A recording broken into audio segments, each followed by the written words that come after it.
तो हेलो दोस्तों, राम राम, सत श्री अकाल, आदाब। कैसे हो आप सब? आज एक छोटी सी पॉइंट पे बात करना शुरू करूँगा मैं। कोई ज़्यादा बड़ा सिस्टम नहीं है, बस एक छोटा सा मैं आपका एक पॉइंट ऑफ व्यू लेना चाहता हूँ कि मैं सीधा मुद्दे पे आता हूँ, इधर उधर की बातें नहीं करेंगे। मुद्दे की बात ये है कि क्या आज की डेट में लव मैरिज और जो अरेंज मैरिज है उसके अंदर डिफरेंस करना शायद एक लड़की के लिए पॉसिबल नहीं हो पा रहा है।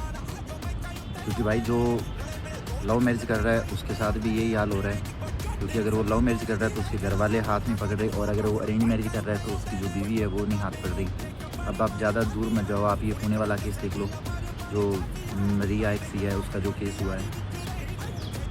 लेकिन यार मुझे ये देख के एक चीज़ तो समझ में आ गई कि लड़कियों को पैसा से कोई मतलब नहीं होता।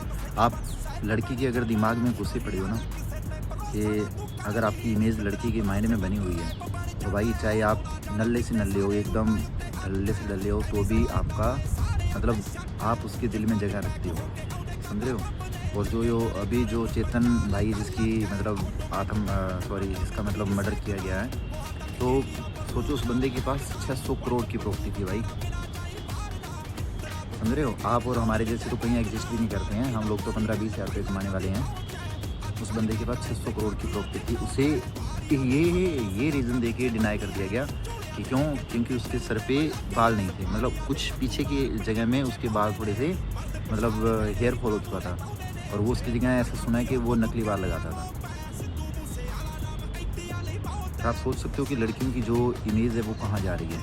या लड़कियों को भी इस बात पे सोचना चाहिए कि आखिर कोई एक गलती करता है, सवाल पूरी कम्युनिटी पे उठता है। जैसे आज अगर कोई एक बंदा गलती करता है, चाहे वो हिंदू, मुस्लिम, सिख, ईसाई कोई भी हो, अगर एक गलती करता है तो वो पूरे धर्म को देखा जाता है, पूरी सोसाइटी को देखा जाता है। उसी तरह अगर कोई एक लड़की गलती करती है तो उसकी वजह से 10 लड़कियों का इफ़ेक्ट उसके बैकग्राउंड में पड़ता है।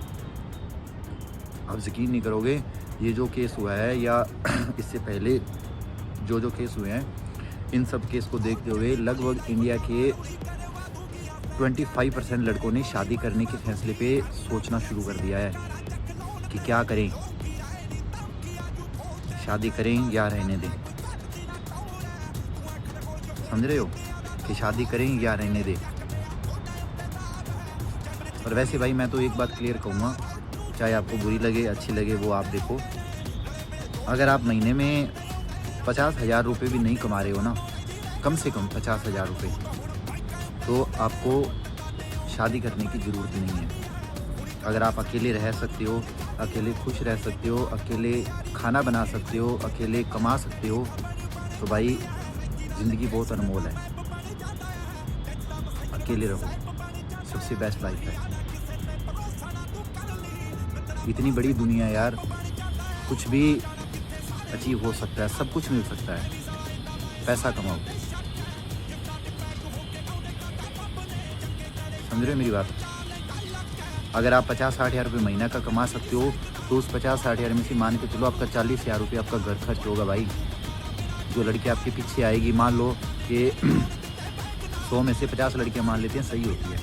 अगर मान लो वो 50 लड़कियां सही है और वो 50 में से मान लो एक आपकी है और वो आपके पीछे आ रही है, तो भाई उसके खर्चे होंगे, उसे साड़ी, लिपस्टिक्स, बूट बाट सब कुछ चाहिए होगा। अगर दे सकते हो तो ही किसी की बहन बेटी को अपने घर में लेके आना, और अगर नहीं दे सकते हो तो चुपचाप रहो, अकेले रहो, अपने माँ बाप की सेवा करो, पैसा कमाओ, माँ बाप को लाके दो। वरना कोई ज़रूरत नहीं है भाई ऐसे काम करने की जहाँ आपको लगता है कि नहीं मेरा बाबू, मेरा सोना, ये वो फलाना दिकाना, लौड़ा लसन, सब बकवास है। समझ रहे हो ना मेरी बात? आज की डेट में सिर्फ पैसा कमाओ, सबसे बढ़िया चीज़ ये है भाई। जिस दिन से मैंने वो खबर पढ़ी है या उसके बारे में मैंने डिटेल में जाना है, मम्मी कसम मैं पूरा हिल चुका हूँ। इससे पहले मेरा शादी करने के पॉइंट ऑफ व्यू से मेरा 50% माइंडसेट था कि 50% इधर और 50% इधर, मतलब हाँ ना की तरफ था।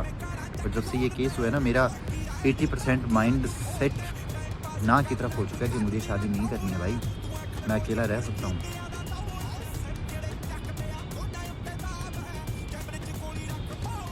भाई साहब थोड़ा सा ख़ास करके मैं अपने भाइयों को बोलना चाहूँगा, लड़कों को, कि भाई थोड़ा सोचो, समझो और आगे देखो। आपके माँ बाप ने आपको बड़ी उम्मीद से पाल पोस के बड़ा किया है, तो थोड़ा उनकी तरफ देखो। और मुझे पता है कोई लड़का इतना मतलब गिरा गुजरा नहीं होता कि अपने माँ बाप को नहीं पाल सकता।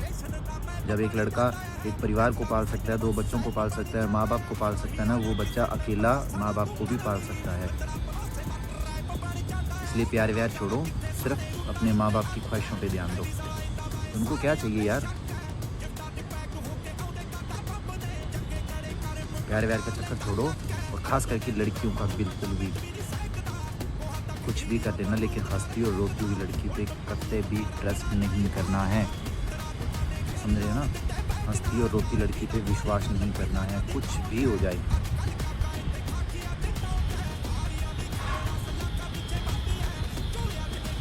तो ठीक है, आज के लिए इतना ही, क्योंकि ये इन्फॉर्मेशन मेरी लगभग 2000 की फैमिली है यूट्यूब पे, और आप सबका तहे दिल से स्वागत है हमारे चैनल पे। और मेरा ये एक मतलब संदेश था, या मेरा ऐसी राय थी जो मैं चाहता हूँ अपनी फैमिली की तरफ मैं साझा करूँ। आप लोग मेरा परिवार हो यार, इसलिए मैंने आपको बताना ज़रूरी समझा। सो प्लीज़ ख्याल रखो अपने और अपने परिवार का। तब तक के लिए मिलते हैं किसी नेक्स्ट वीडियो में। जय हिंद।